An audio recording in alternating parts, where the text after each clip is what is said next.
Depuis le début, cette instruction elle est menée par des juges qui sont déclarés compétents militairement. Toutes les demandes d'actes complémentaires qu'on a pu faire auprès des juges ont été refusées. Nous n'avons même pas eu droit à une reconstitution, vous imaginez, donc même pas de reconstitution.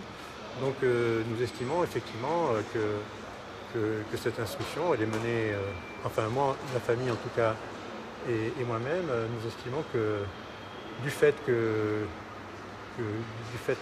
ce régime particulier, effectivement, qui est un régime militaire, cette instruction, elle a été menée complètement à charge, enfin tout au moins complètement à décharge des gendarmes.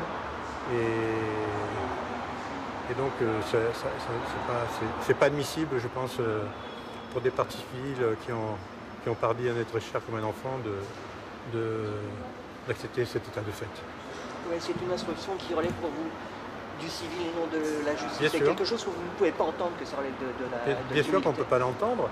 On ne peut pas l'entendre. En plus, moi, je pense aussi à toutes les personnes qui risquent de se retrouver dans la même situation que nous aujourd'hui, c'est-à-dire qui risquent de perdre un être cher lors d'une manifestation telle qu'il y en a aujourd'hui. Et vous n'êtes pas sans savoir que ça se multiplie tous les jours. Donc un jour, ça risque de se reproduire. Et donc des personnes se retrouvent dans la même situation que nous aujourd'hui. Et donc c'est aussi pour ça que nous le faisons, c'est aussi pour faire évoluer le droit au bénéfice de